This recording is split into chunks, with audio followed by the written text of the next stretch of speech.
will come up. They will allow you the opportunity to integrate them. So at first, when embarking upon a path such as this, sometimes it may seem that things are more negative at first, but the reason for this is it allows you the opportunity to take each of these ideas and make them conscious and decide whether you wish to transform it, and then if you do, transform it. So therefore, as you transform one thing at a time, rather than saying, this stinks, putting it back in the closet so it can come back nastier and uglier, you begin to clean out the very closet you have created. So it is not that you will need to go on for the rest of your life relabeling things you do not prefer, and in a sense you need to fool yourself into enjoying your reality. No. As you do allow these symbols to come up, transform and integrate them within you, and no longer continue to unconsciously create new beliefs, you knock them off, so to speak, or transform them in or integrate them one by one. And eventually, you get to the end. When you get to the end and have been for that period only generating your reality consciously, you then can experience only positive effects. Now understand, you are in a reality that displays polarity, positivity, negativity. So as you expand your consciousness in this way, you may become more aware, as you will, of the positive of many negative things. But there is a difference, a vast difference, between awareness of negativity and experience of negativity. And the idea is that you can be and will be, as you expand, by definition you will be more aware of both. But again, it will always be your choice to take that awareness and buy into it in a way that you then would produce a effect in your life. So therefore, you can, even though you may be aware of some negativity around you at first, only experience yourself the positive. This is possible. Now understand, as you share this, if you say, yeah, sure, perhaps you are a bit far from believing this, and your belief in it, or belief that it is not possible, will determine how quickly you will be able to live that way. But you can use even that creation. If you said, that's ridiculous, everybody knows you have to experience some negative to balance out the positive, or now that you are aware that you believe that, you can choose to believe something else. Were you to deny it, you could not. Or the only thing that allows you to change a belief that you have that you do not prefer is first again acknowledging or admitting that you have this belief. Realizing because you have that belief, you feel a certain way. Beliefs generate emotions. They result or a response to a belief. You can then see, now knowing how that belief allows you to feel, how it allows you to think, how you then act. You act as though you are a person with that original unpreferred belief. This segues into how you can change that belief. Well, once you have acknowledged it, once you own the belief, again, have acknowledged to yourself how that belief allows you to feel, think, and act, you can utilize your most powerful tool to now drum up a mold or a template for the new preferred belief. And this goes as follows. Once you understand your old belief, you then phrase to yourself the new preferred belief, stated aloud if you wish. Using your imagination as a tool rather than an escape, rather than projecting worst-case scenario as a tool that is tuned to the vibration of who you are. You can imagine what a person, if you wish to place it outside of yourself to make it easier, would feel if they had the new belief. And using your imagination, conjure up that feeling. Allow yourself to truly feel how you would feel if you had that feeling. Extending this further, you can also use that imagination. We realize that what I want, basically, what I really want is what you want. and I don't know what you want. It surprised me.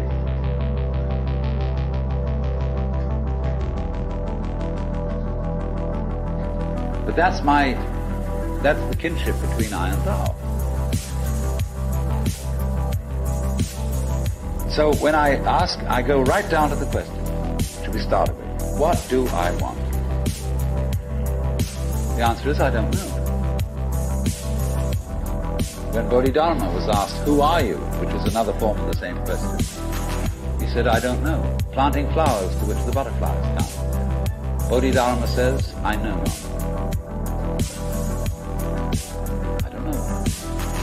When you don't know what you want, you've really reached the state of desire.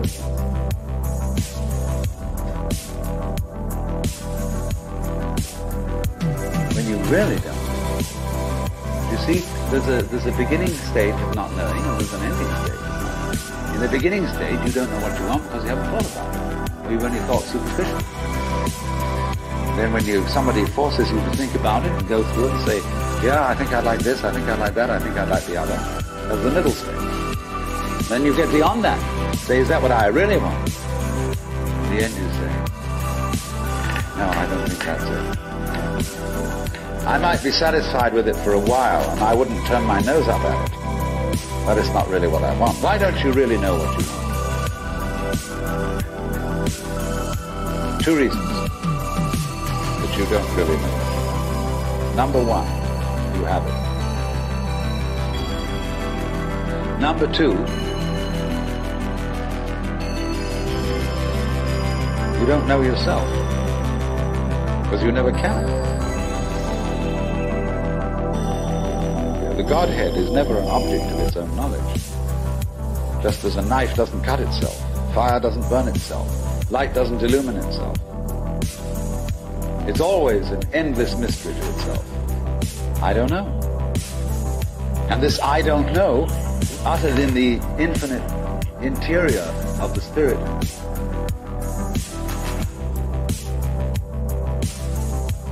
This I don't know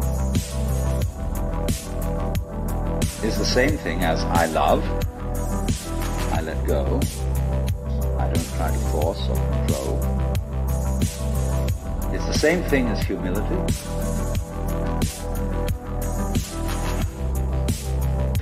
And so the Upanishads say, if you think that you understand Brahman, you do not understand, and have yet to be instructed further. If you know that you do not understand, then you truly understand. For the Brahman is unknown to those who know it, and known to those who know it not.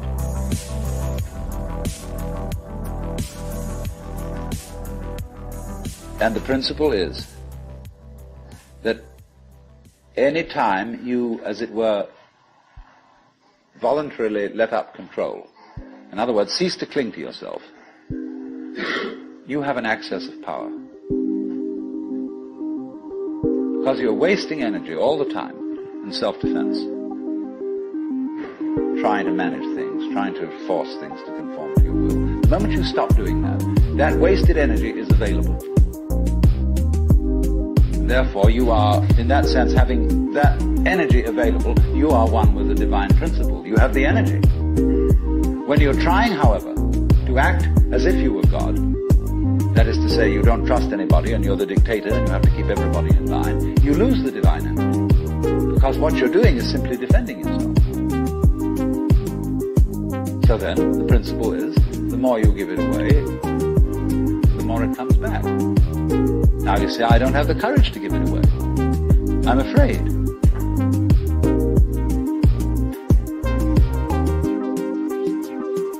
And you can only overcome that by realizing you better give it away, because there's no way of holding on to it.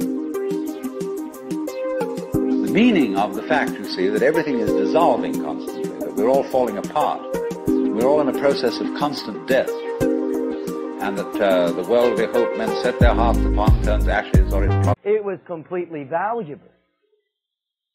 Then you will not forsake any part of yourself. Who you were, who you will be, are simply as you delineate yourself into parts of yourself, but it is all you. And you are all one homogeneous whole being with no better or worse parts. Yes, you have less integrated and more integrated experiences. You make and assume less integrated and more integrated choices. You create less integrated and more integrated realities, but they are all equal. You may find that you prefer integrated reality. It is more effortless. It is more reinforcing. It is more supportive. It is plain and simply more fun. But it is no better than anything else. I remind you that anything that we share, we do not present as better than what you are doing. You are flawlessly and perfectly creating yourself right now.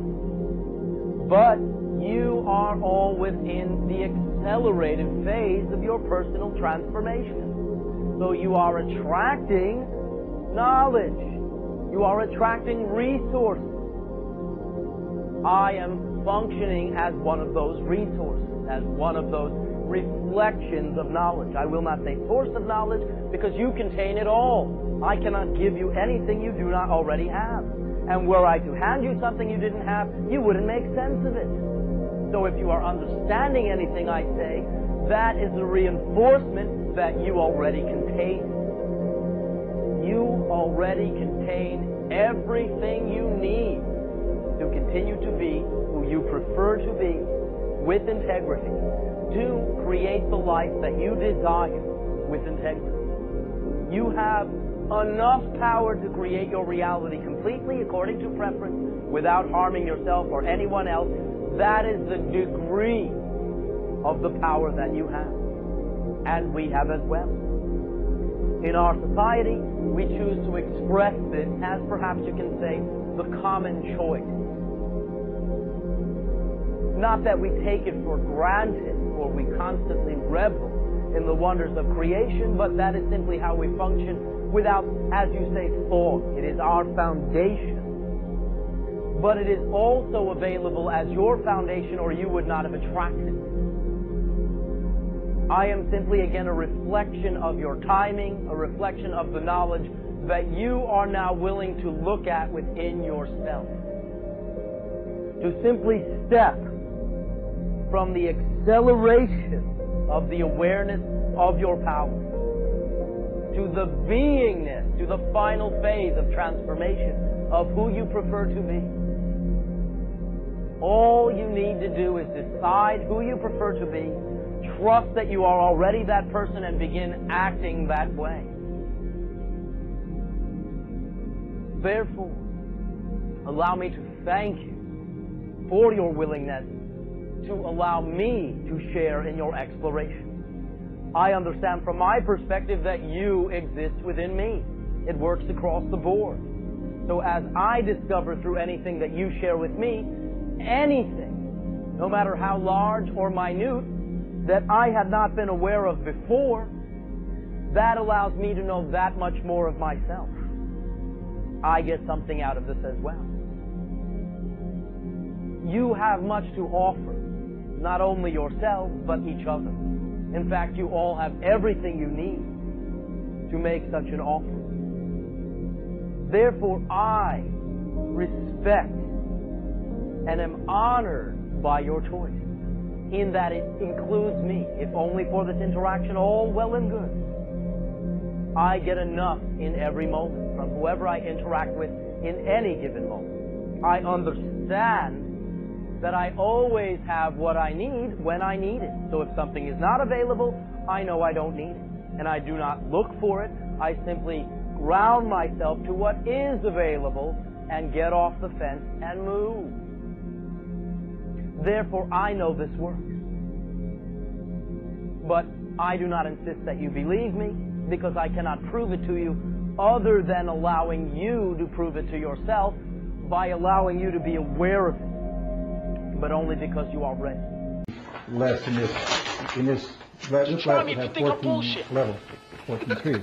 And here I've taken the standing coordinates, I've converted them Tamari coordinates, the equivalent Tamari coordinates, and put the things in the same place, and draw again the covering relations in the Tamari lattice. Well, these are the covering relations in the Stanley lattice. We all go down unless we stay together. Ain't no one man above the code. This is the illustration of my theorem that says that if F is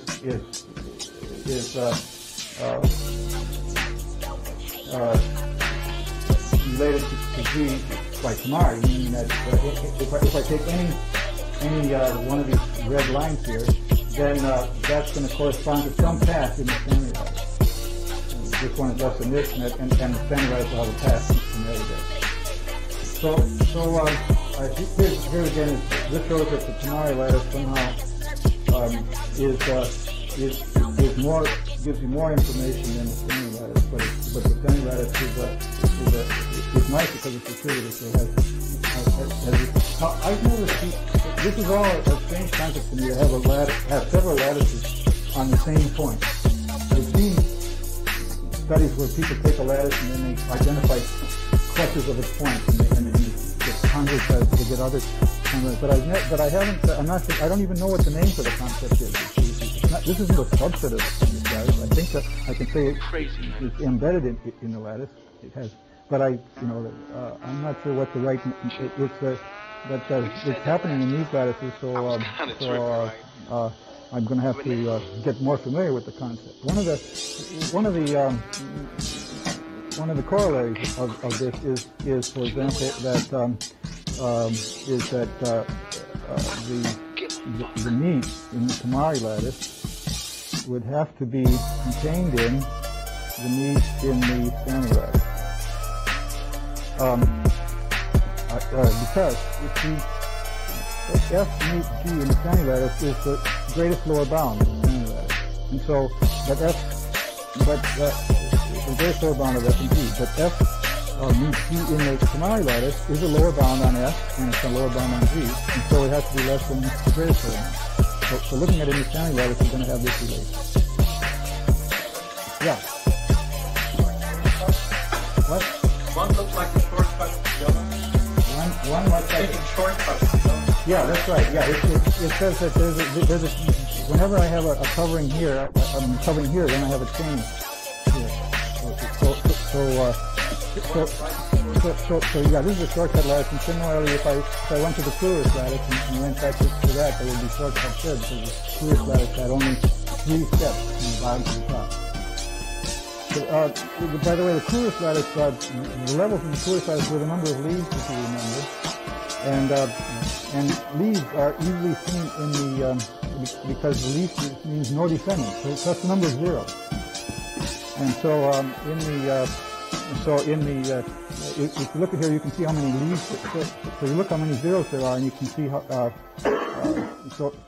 I've got some cases with 2 zeros up rather high here, but these would still be in the second. These would. Sorry, there's always 1 0 anyway. The number of zeros anyway tells you the level in the CRE8 lattice, but there's still more information as to in the CRE8 lattice as to who's contained in who.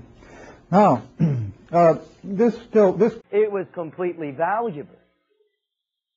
Then you will not forsake any part of yourself. Who you were, who you will be, are simply as you delineate yourself into parts of yourself, but it is all you, and you are all one homogeneous picture. Isn't very intuitive. Here I was saying before, when you draw a picture of a lattice, you want to have some diagram that explains what it is. Here are the 14 fourths on 4 points, and I want to find a way to draw them. What time is it, by the way? I don't have a 20 past 5. 20 past 5. Okay, so I gotta start speeding up here. Anyway, I got to get to the interesting problem that I want to tell you about. So here, for example, is a paper that came out a few years ago. It shows that lattice again. It's not really. It's a little bit cleaner than in my drawing, but there it is. Here they described it not in terms of forest, but in terms of an equivalent concept of dividing a polygon into triangles, and those Again, that follows the Tanari. His whole being with no better or worse parts. Yes, you have less integrated and more integrated experiences. You make and assume less integrated and more integrated choices. You create Conditions which affect